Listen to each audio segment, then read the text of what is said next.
West Virginia, the only state in America carved out of another by popular vote.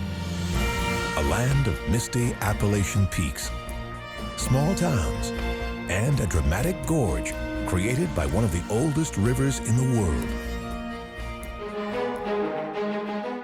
But it's also a state that's known great conflict. It was in West Virginia that a famous raid in the name of freedom brought the nation one step closer to civil war. And where battles of that war still fire up passions on its streets today. Here, ancient rainforests left behind deep veins of buried treasure that men and machines have been ripping from the earth for more than 150 years and are now causing entire mountaintops to simply disappear. And where one former miner struggles to save his family's land from the same fate. In West Virginia, 3 of America's great mountain ranges converge, and almost every valley holds a different surprise.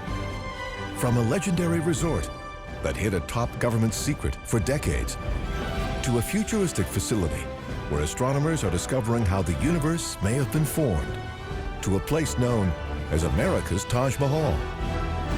For the mountaineers that climb its famous peaks, to the rafters that ride the Big Five, this is almost heaven. West Virginia.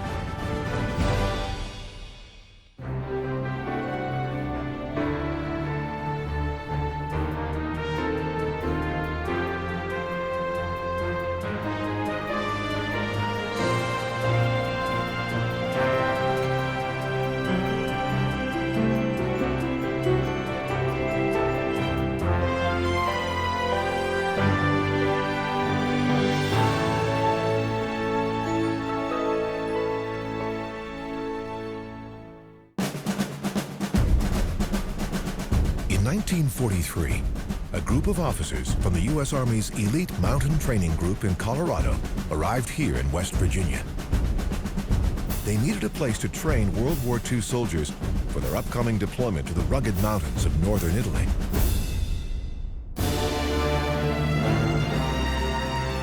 They chose one of West Virginia's most iconic landscapes, a series of jagged peaks that towered 900 feet over the valley. A place called Seneca Rocks. They set about creating a wilderness assault training school. For more than a year, soldiers clambered over this impressive formation, practicing how to muffle the sounds of their hammers and to work as a team to master the rock face while communicating only with hand signals. Some of the men would use skills learned here to scale the cliffs at Normandy on D-Day. Many of the steel pitons the soldiers hammered into the walls of Seneca Rocks are still here today, but to spot them can require climbing some of the toughest routes in the East. Thousands flock here every year to slowly ratchet themselves up to the summit. But at least 15 climbers have perished on these peaks over the last 40 years. Those who make it to the top embody one of West Virginia's state mottos: mountaineers are always free. Seneca Rocks was named after the Senecas, a Native American tribe that used this area as their hunting ground before European settlers started pushing them off their land. West Virginia's rugged landscape makes it stand out from its neighbors. It's here where the Allegheny, Blue Ridge, and Appalachian Mountains all converge and give West Virginia the highest average elevation of any state east of the Mississippi. And that can make for some pretty unique communities. At first, the tiny town of Greenbank, population 143, may look like many West Virginia towns. One main road, a few houses, and lots of trees. But there's something else going on here that's impossible to see. When these students at Greenbank Elementary Middle School go home, they won't be allowed to surf the internet on a Wi-Fi connection or text their friends. That's because this 21st century technology is strictly limited here, thanks to a futuristic facility that towers over the town. The Robert C. Byrd Greenbank Telescope.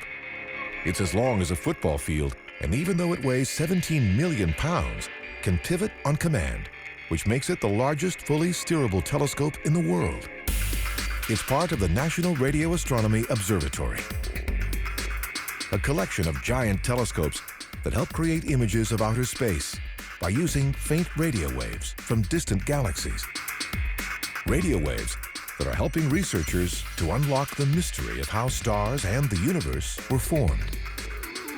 This site was chosen for the observatory because the surrounding Allegheny Mountains act like shields to keep earthbound radio signals from television antennas and radio towers from interfering with the researchers' work. But even West Virginia's rugged mountains can't stop all modern technological signals. That's why the Federal Communications Commission has created a radio-free zone for 13,000 square miles around Green Bank, a zone the size of Massachusetts and Connecticut combined. Today, astronomers may come to these mountains to explore outer space, but in the 1700s, it was European settlers who flocked here to explore West Virginia itself. But as these white pioneers paddled their way through this mountainous new land, they came into conflict with the Native American tribes that had lived here for centuries, which is one reason the settlers built small forts for their protection. This is Prickett's Fort, a reconstruction of a settlement that was originally built on this spot in 1774 and was big enough to protect up to 80 settler families behind its 12-foot-high walls, a practice known as forting up. Some families would stay here for weeks, defended by a local militia, until they felt safe to continue on in their search for land to farm. Today, Prickett's Fort is a museum where reenactors, dressed in period clothes, head out to tend the fields and do the kinds of chores that Europeans once did here more than 2 centuries ago. But as more and more settlers spread out across what's now West Virginia, conflicts with native tribes continued to flare. Conflicts that would soon end in war and lead to one infamous murder that spawned a famous West Virginia legend. It all started on what's now the state's border with Ohio, at a site called Point Pleasant, where the Ohio and Kanawha rivers converge. Long before wagon trains were crossing the Great Plains to the American West, this was the wild frontier, where white settlers clashed with tribes like the Shawnee. Violence soon followed. Atrocities were carried out by both sides, including kidnappings and killings. By 1773, hostilities had reached a fever pitch. The next year, the governor of Virginia, Lord Dunmore, sent 2 armies with a total of 2,500 soldiers to subdue the Shawnee and other native tribes. When one of those armies arrived here at Point Pleasant, it was ambushed by 1,200 Shawnee warriors, led by their chief named Cornstalk. But he and his men suffered heavy losses and retreated across the river to what's now Ohio. Soon after, the Shawnee were forced to relinquish their claim to all of their land south of the Ohio River. Today, an obelisk stands on the site of the famous Battle of Point Pleasant and marks not only one army's victory, but also how that battle cost the Shawnee hundreds of square miles of land that were then opened up for settlement. But despite his tribe's great loss, the story of Chief Cornstalk wasn't over quite yet. 3 years later, the chief returned, seeking to forge peaceful ties with the settlers. In 1777, he arrived at nearby Fort Randolph to warn the American soldiers in the fort that some members of the Shawnee had taken sides with the British and could pose a threat. What happened next is reenacted here in Point Pleasant each May, in a reconstruction of the original fort. As the reenactment begins, the chief, dressed in red, arrives to deliver his news. But his reception isn't what he expects. Inside, he's taken hostage. Later, outside, a Virginia soldier is killed while hunting. An angry local mob seeking revenge rushes into the fort. and enters the building where Chief Cornstalk is being held. Anyone nearby at the time would have had no doubts about what happened next.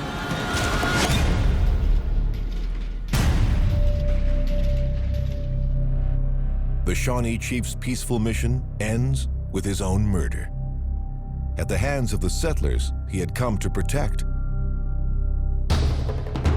1 year later, in May 1778, hundreds of Shawnee and other Native American warriors seeking to avenge the chief's murder lay siege to the fort, starting with an all-out assault.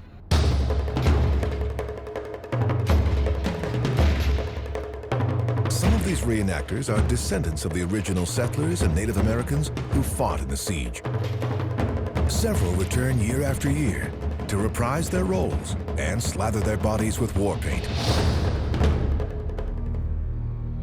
The battle lasted less than a week, and the American soldiers were able to repel the attack. But in the end, many believe that Chief Cornstalk had the last word from his grave. The story goes that as the great Shawnee chief lay dying, he placed a curse on the area, a curse that some believe led to a series of mysterious events. Beginning in the 1960s, residents claimed they'd seen a winged monster, an oversized humanoid with 10-foot-long wings and fiery eyes that they named the Mothman, and which went on to become the inspiration for a 2002 film starring Richard Gere called The Mothman Prophecies. The film is based on events in 1967, when, just days before Christmas, a bridge over the Ohio River collapsed at rush hour, sending 37 vehicles into the water below and killing 46 people. Investigators concluded that a cracked eye bar caused the bridge to fail. But at the time, some locals believed the curse of Chief Cornstalk was to blame.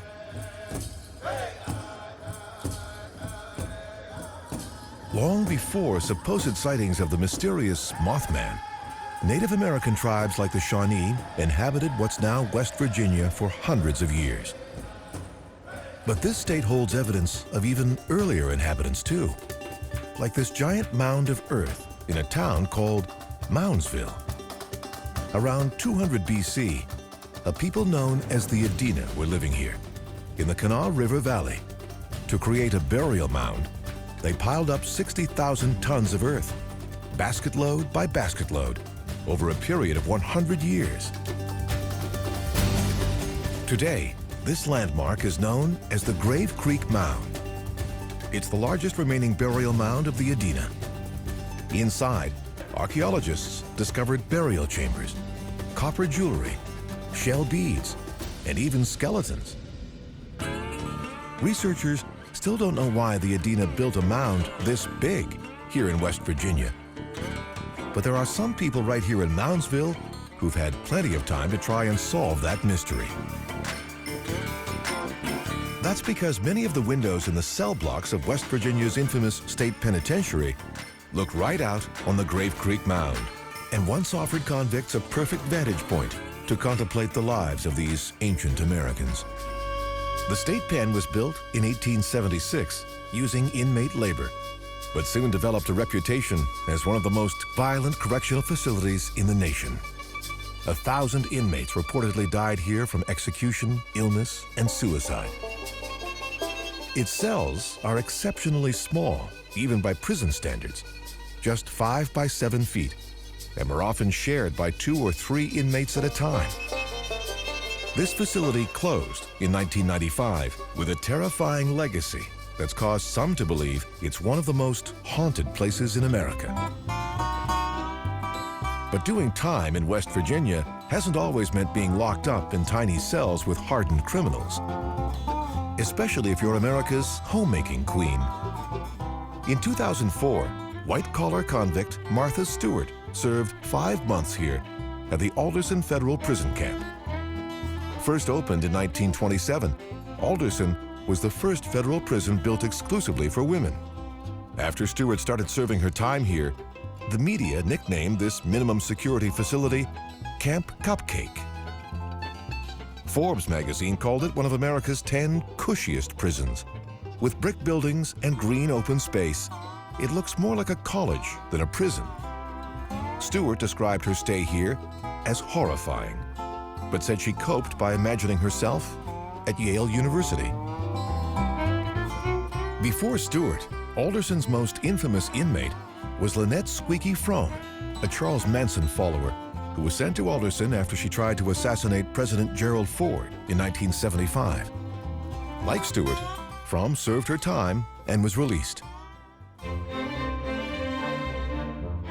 Those who come to stay at Alderson Federal Prison Camp pretty much know what they're in for.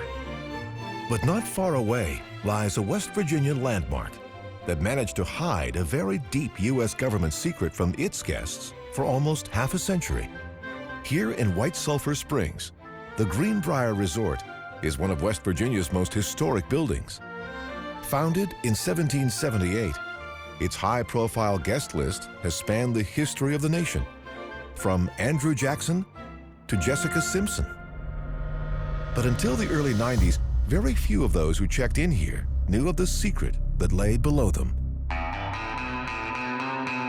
It was only discovered by the Washington Post in 1992, when it reported that the U.S. government had built an enormous bunker under Greenbrier, starting in the 1950s, to shelter the U.S. Congress and the President in the event of a nuclear attack on Washington. It was a top-secret facility called Project Greek Island, a vast 112,000 square foot facility, protected behind 20-ton steel blast doors. Entrances to the bunker can still be spotted today from the air. Inside, visitors can now get a tour of the facility that once held decontamination chambers, a television studio, dormitories, and meeting rooms where the House, Senate, and President could continue to run the country in the event of war. The resort was originally built here because of the area's healing sulfur springs that fed the nearby Greenbrier River. Just part of the nearly 40,000 miles of rivers and streams that flow through this Appalachian state. It was one of these waterways that inspired a famous American song, made its singer a star, and became a much-loved West Virginia anthem.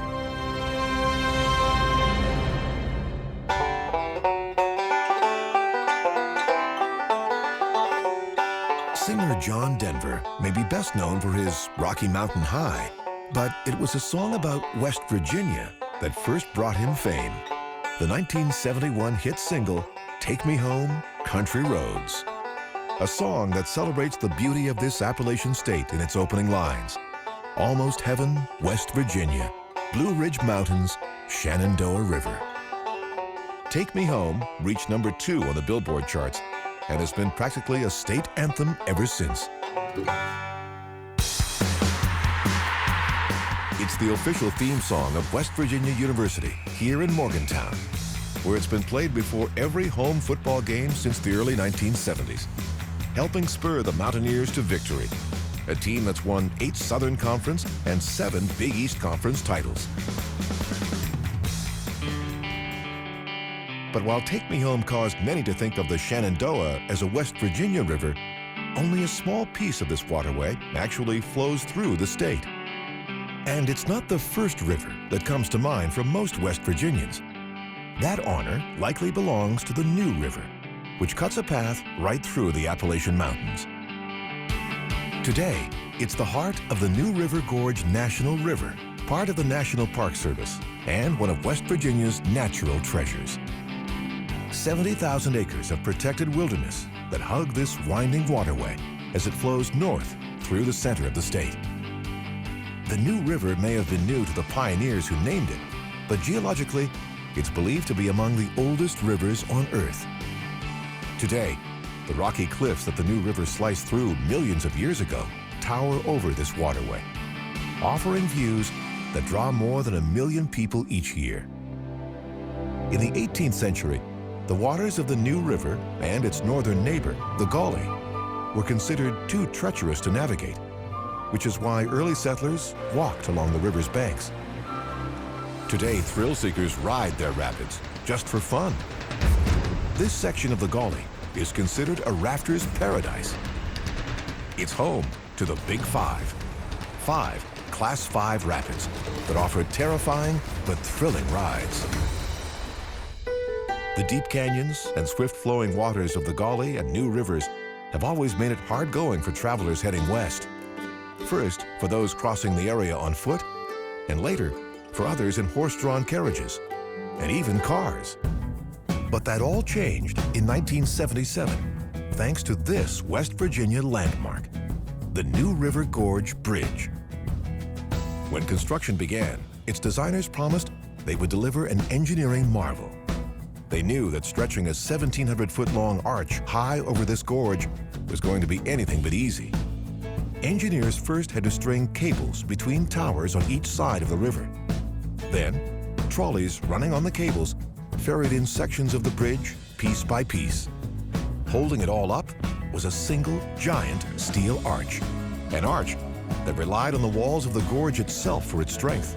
It took 3 years to build, and when it was finally finished, West Virginia got the engineering marvel it had been promised, and a record that it holds to this day. The new River Gorge Bridge remains the longest single-arch steel bridge in North America. The new river may have been a hindrance to travelers in the 1700s and 1800s, but it was rushing water from this and other rivers across the region that fueled West Virginia's early development. More than 500 mills once lined West Virginia's waterways, grinding everything from flour to animal feed. It's hard to find old mills still in operation, but many would have looked like this one. Glade Creek Grist Mill. It's a reconstruction built in 1976 as a working monument to the mills of the past. It's powered by a giant overshot water wheel and only used today to grind cornmeal for tourists and offer visitors a chance to imagine what West Virginia was like during its early days of settlement, before giant industry started reshaping the land and creating boom towns, like the one that stood here along the New River's banks. This is Thurmond, West Virginia, population 5. But it wasn't always like this. Thanks to rich deposits of coal in the area's mines, Thurmond's banks were once full of cash. Coal barons walked its streets, and hotels here were booked solid, as scrappy miners and businessmen arrived to cash in on the new boom in coal. And that also made Thurmond as rough a town as any in the Wild West. At the time, it was said that the only difference between Thurmond and hell is that a river runs through Thurmond. In those days, the only way to get here was by train. And it was a town without streets. Its buildings downtown faced right out onto the train tracks, just as they still do today. Freight trains still ride these rails and provide images of what Thurmond might have looked like more than a century ago. In an age when railway lines were the engineering marvels of the day, especially here in the mountains of West Virginia. Building paths for train tracks through these hills required tough machines and even tougher men, one of whom has become a West Virginia legend. When the Chesapeake and Ohio Railroad started laying down a new rail line through West Virginia in the 1870s to carry out Appalachian coal, the new tracks ran right into Big Bend Mountain. 800 men were soon deep inside, chiseling their way through more than a mile of rock and inhaling tiny particles from clouds of dust that would end up killing many of them. To speed up the work, the CNO reportedly brought a new machine called a steam-powered drill into the tunnel. A machine that's tied to one of West Virginia's great folk tales, the legend of the steel-driving man, John Henry. The story goes that Henry, an African-American hammerman, claimed that he alone could break rock faster than the CNO's new drill. Pitting himself against this then new technology, Henry hammered his way through the mountain and succeeded in beating the drill, but collapsed and died almost as soon as he was finished. No one even knows if John Henry actually existed, but he lives on as a West Virginia folk hero, and one that country singer Johnny Cash famously sang about in his much-loved version of the legend of John Henry's hammer. John Henry said to his captain, "A man ain't nothing but a man," Cash sang. "But if you bring that steam drill round, I'll beat it fair and honest. I'll die with my hammer in my hand." Today, the railroad is still the heart of West Virginia's economy. Trains still crisscross this state, hauling coal just as they have for more than a century. But these days, another source of energy is transforming the land, just like the railways once did. But this time, it's crossing over, not through the mountains. Building a new natural gas pipeline across a mountainous state like West Virginia is a giant logistical challenge. Pipeline companies have to negotiate deals with landowners, cut down trees, dig trench, lay in miles of pipe, piece by piece, and then cover it all up again and make it look as if nothing is there. Laying new pipeline can cost hundreds of millions of dollars, but it's an investment that pays off. That's because West Virginia sits atop one of the largest natural gas deposits in the world, the Marcellus Shale Formation that runs for nearly 600 miles under New York, Pennsylvania, Ohio, and nearly all of West Virginia. After energy companies dig test wells and locate concentrations of gas, they build drilling pads like this one, and then pump water, sand, and chemicals into the earth with enough force to crack open the shale deep below and release the natural gas, which is then sucked out into the pipeline. It's a controversial process known as hydraulic fracturing, or fracking. Environmentalists claim that fracking chemicals pollute the groundwater and are harming nearby rivers and streams, but energy companies refute the claims. And meanwhile, the drilling continues. Over the last 10 years, hundreds of these shale wells have sprung up across West Virginia. And natural gas drilling has made many landowners here rich, even ones that already have a palace of gold. This is not your typical West Virginia mountaintop. It's a place that's been called America's Taj Mahal, a permanent home for a group of spiritual devotees that many of us think of as wanderers. This is New Vrindavan, named after a holy city in India, and the home of the largest Hare Krishna community in America. When they're not standing on street corners singing in saffron robes, some followers of this religious group come here to New Vrindavan. It was completed in 1979 as a shrine to the late founder of the Hare Krishna movement, a man called Srila Prabhupada. Unpaid devotees built this palace on top of an old garbage dump and claim they developed their building skills by using their Krishna consciousness. Its dome is covered with 22-karat gold leaf. Inside, its floors and walls are made of dozens of different kinds of marble from 17 countries. But controversy plagued New Vrindavan from the start. In the 1990s, its leader, a New York State native who went by the name of Swami Bhaktapad, was sentenced to 12 years in jail for racketeering. Charges that centered around his selling of fake souvenirs of Snoopy and other cartoon characters, and accusations that he engaged his followers to murder 2 other Hare Krishna devotees. Once, money from sales of tickets to the palace flooded New Vrindavan's coffers. But these days, this Hare Krishna community is striking it rich from a boom that lies right under their dancing feet. New Vrindavan sold the natural gas rights to its 4,000 acres for $10 million. Money, it says, will go to refurbishing its palace of gold.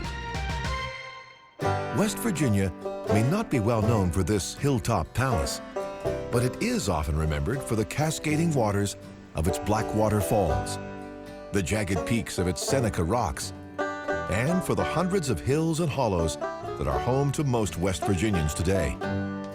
But 150 years ago, these iconic landmarks and the people that lived here were still part of the Commonwealth of Virginia. West Virginia was not yet a separate state. When it comes to the story of why and how the people of this mountainous region broke away to create their own independent state, there's no greater catalyst than the Civil War. A war that many say almost got its start right here in West Virginia, on the state's northeast border with Maryland.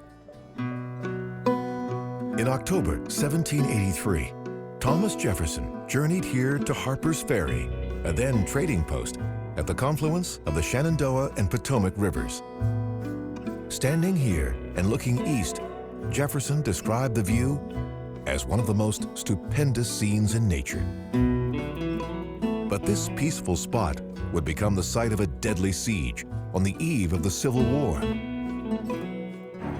In 1794, President George Washington chose Harper's Ferry as the site for a new armory that would also manufacture arms and munitions for the U.S. Army. He knew that the Shenandoah River's currents could power the mills necessary to make weapons. The remains of those mills still line the river just below this historic town. But as the Civil War edged closer in the mid-1800s, Harper's Ferry proved that it might not be the safest place for a U.S. armory. And the first threat didn't come from Confederate troops. It came as a surprise ambush from a now legendary abolitionist, a man some say was America's very first terrorist. On the night of October 16, 1859, a white man named John Brown and 18 of his anti-slavery supporters approached Harper's Ferry from Maryland to the northeast and captured the town's bridges. Their mission was to launch an assault on the U.S. Armory, steal a cache of weapons, and use them to arm runaway slaves so they could launch their own attacks on slave owners and foment a rebellion. When Brown and his men arrived in Harper's Ferry, they were all armed and ready to die for their abolitionist cause. They quickly stormed the armory and started taking hostages. But almost immediately, the plan started to go terribly wrong. A passenger train happened to pull into Harper's Ferry, and Brown's men stopped it, but then decided to allow it to continue on. When the train later arrived in Baltimore, passengers alerted authorities that Harper's Ferry was under attack. By then, Brown had moved his hostages here to this brick building, the Armory's fire engine house. The next morning, as the sun rose over Harper's Ferry, townspeople and local militia began firing on Brown's men. 4 of them tried to escape by swimming across the rivers, but they were shot dead in the water. And the worst was yet to come. About 24 hours after the siege began, 90 U.S. Marines arrived from Washington by train. Under the command of Colonel Robert E. Lee, the Marines stormed the engine house, freed the hostages, and captured Brown and his men. When it was over, John Brown's raid on Harper's Ferry cost 17 lives, including 10 of Brown's men, several townspeople, and the mayor of Harper's Ferry. John Brown was convicted of treason and sentenced to death. But his anti-slavery speeches during the trial inspired many across the country to sympathize with the abolitionist cause, which helped spur the nation closer to civil war. After the war broke out, battles were fought right here in West Virginia's streets, and the town of Lewisburg soon became a flashpoint. Today, reenactors depict a battle that happened here 150 years ago, on May 23, 1862. At the time, Lewisburg was under Northern control when Confederate forces arrived, armed with artillery, and began firing on a nearby Union camp. The battle that followed pitted 2,200 Confederate troops against a much smaller Union force of 1,600. But despite the odds, the Union soldiers succeeded in capturing the Confederate artillery. Historians estimate that up to 80 Confederate soldiers died in the battle, which lasted just an hour. The victorious Union side lost 13 men.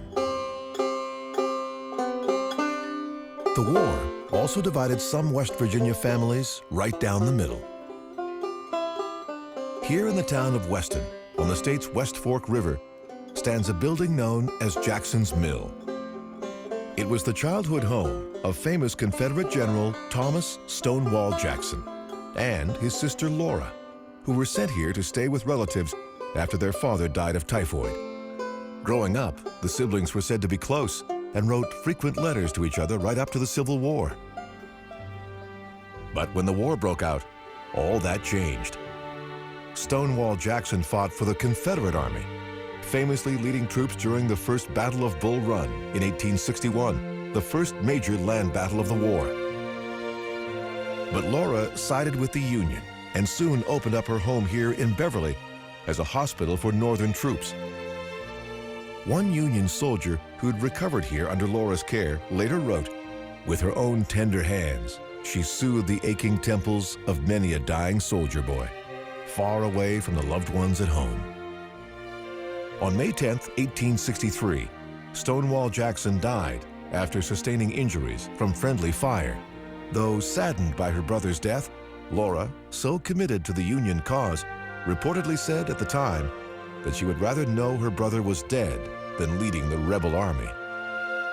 But while many in Northwest Virginia remained divided over the war, by 1861 it was clear that most preferred independence from the rest of Virginia.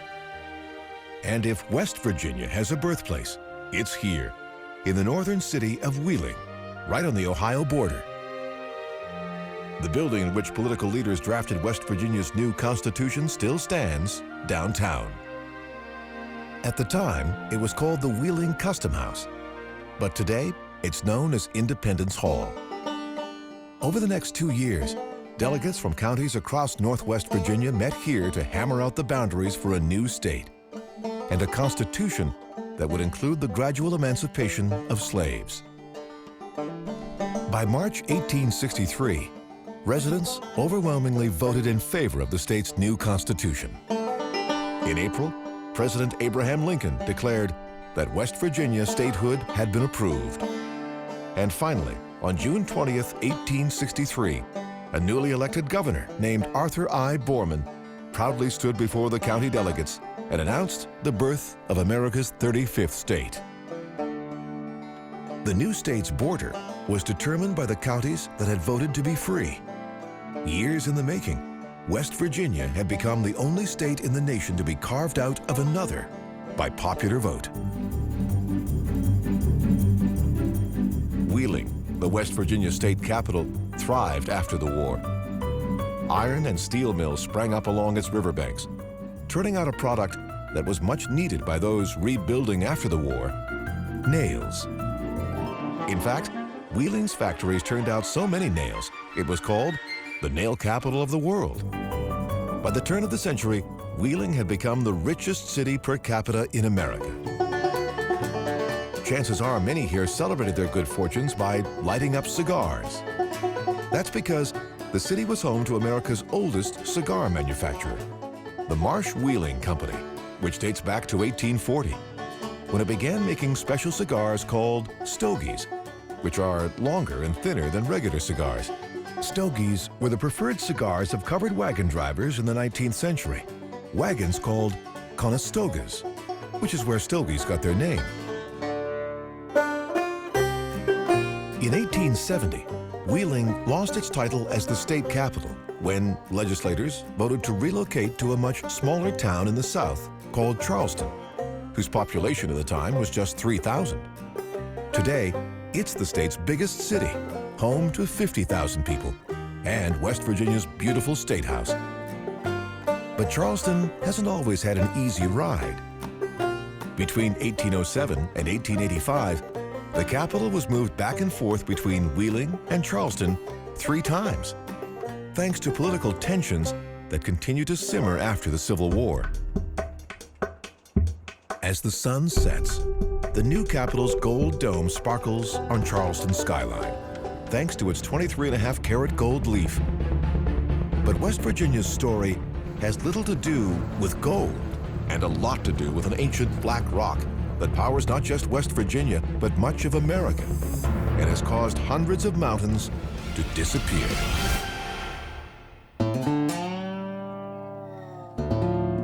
When the lights come on in Charleston, West Virginia, it's a good bet that their bulbs are powered by West Virginia coal. Just as houses, factories, airports, and state capitals are all across the country. Americans still get almost 50% of their energy from coal. And a lot of that coal comes from West Virginia, which has the second biggest coal reserves in the U.S., thanks to some pretty fascinating ancient geological history. Hundreds of millions of years ago, the land that's now West Virginia was actually located near the equator and covered by tropical rainforests, plants that decayed and became bogs of carbon-rich peat. Over time, that plant material was compressed by sand and clay and transformed into coal. By the time the North American continent had been formed, the land that would become West Virginia was lined with deep veins of this carbon-rich fossil fuel. Fuel that people have been digging out of the ground here for hundreds of years. In fact, West Virginia has so much coal that there's now active mining in 43 of its 55 counties. The coal industry is also the state's biggest employer, providing more than 22,000 jobs that offer salaries of about $70,000 a year, more than 3 times the average income in the state. Thousands of miners across West Virginia have been mining these hills for generations. But many argue that the story of West Virginia coal isn't as clean as many coal companies would like them to believe. Most big mining companies ship the coal dug by West Virginia miners and the profits out of the state. Miners have been fighting for a fair shake ever since they first descended into the mines. That's because it can be a deadly job. Since 1883, 21,000 miners have died while working in the mines, and even more from black lung, a slow disease brought on by tiny coal particles that lodge in their lungs. Others from disasters that struck without warning, sometimes on an unimaginable scale. That's what happened in one West Virginia town just over a century ago. This is the town of Monongah. It lies in a coal-rich valley just south of the Pennsylvania border, on the West Fork River. It's also the site of the worst mining disaster in U.S. history. Today, there's just one active coal mine outside Monongah, but just over a century ago, mines surrounded this town, worked by more than 1,000 men, many who'd come from Europe with the promise of steady work and good pay. But that promise was shattered mid-morning on December 6, 1907, when an explosion tore through 2 mines at the base of town. The blast was so powerful that streetcars were knocked off their rails, and houses were blown right across the West Fork River. By the time the smoke cleared on that cold December day, 362 miners had lost their lives, leaving more than 1,000 mothers, wives, and children without husbands, fathers, and sons. And by the following summer, Monongah was still grieving for its loss. During a church service in nearby Fairmont, the idea of holding an annual day to remember Monongah's lost fathers was born. This black and white marker commemorates America's very first Father's Day, 64 years before President Richard Nixon made it an officially recognized holiday in 1972.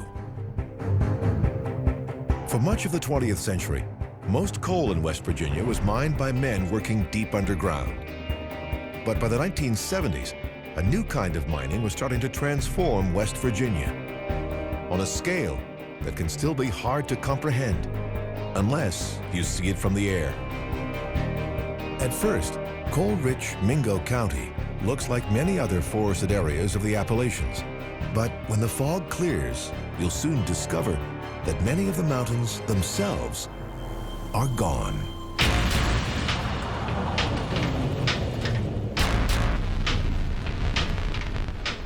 This is the land of mountaintop removal, a mining technique so powerful and efficient that companies can simply carve off the tops of entire mountains to get to the coal buried below.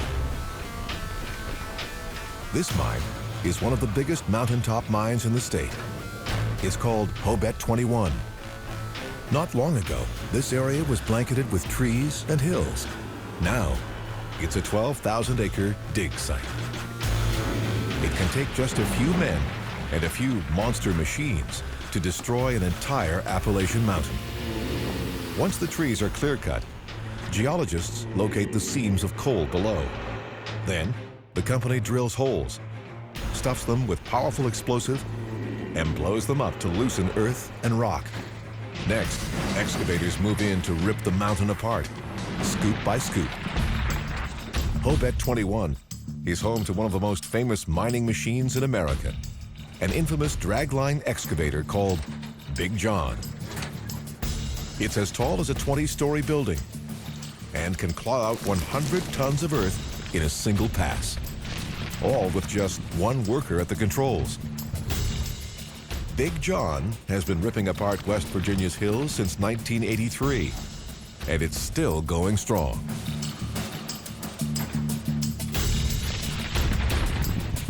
But even Big John isn't big enough to do the job alone. All across this mine, men and machines are busy at work. For every ton of coal produced in a mine like this one, the company has to remove 16 tons of earth. The best way to grasp the scale of this operation is to watch it from the air. It looks like a giant sandbox with enormous motorized toys. The state of West Virginia has issued hundreds of permits for mountaintop removal mining, but there are some restrictions. Here, mine operators could remove all the earth around this mountain, but they were required to leave the mountain top intact. That's because a Civil War cemetery stands on its peak. It's one of the oddest sights in the state, an historic landmark left standing high in a tuft of trees, while everything around it below has been completely destroyed. All this activity has one singular purpose: to uncover valuable seams of coal like this one, and then dig it out and ship it to market. Surface mining is much safer for West Virginia's miners, since they don't have to work underground in potentially dangerous tunnels. But it comes with a huge environmental cost. 500 mountains have already disappeared, along with the habitats for hundreds of species. And lives are impacted too. When a mining company carves off a mountaintop, it has to put that earth somewhere. And so, it dumps it into nearby valleys. 3,200 local streams have been destroyed, and entire communities have been forced to relocate when the mining companies buy up the land. But not everyone in West Virginia has been willing to sell. And it took just one man to bring one of West Virginia's biggest mountaintop mines to a grinding halt. It happened here in Pigeon Roost Hollow, and is why this house is still standing. It's the home of Jimmy Weekly, a retired miner who battled the coal companies here for years, refusing to sell his piece of the valley so a company could turn it into a dump site. Land that's been in Weekly's family since the 1700s. Almost all of Weekly's neighbors here in this hollow sold out, and the mining company finally raised Weekly's offer to $2 million, but he still turned them down. A refusal that triggered a series of lawsuits and brought the company's operations to a halt. Weekly once claimed he'd stay in this house until he dies, which is why he was once called the last man on the mountain. Jimmy Weekly's story is evidence of the complicated relationships that West Virginians have with the coal that lies beneath their feet, around their houses, and all across their communities. It's provided jobs for generations, but has also forced many to suffer from black lung, pollution, and operations that have destroyed entire mountains and valleys.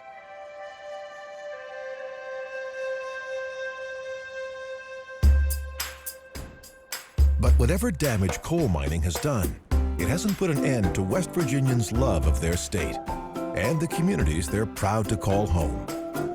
Communities like Fairmont. It was here that Olympic gymnast Mary Lou Retton was born in 1968, the granddaughter of a coal miner. Retton left West Virginia in 1982 to train in Texas, and chose not to return after vaulting her way to gold in the 1984 Olympic Games, settling down in Houston instead. But in 2009, Mary Lou decided it was time to come back home and moved her family back to Fairmont. "I just love the simplicity of West Virginia life," Retton said. And Mary Lou Retton isn't the first to feel that way about West Virginia. A place where towering peaks beckon hardy mountaineers. And a fiercely independent spirit, forged during a time of war, is still alive on its streets today. And all across the state, from the tops of its hills to the bottoms of its hollows, and on every river in between.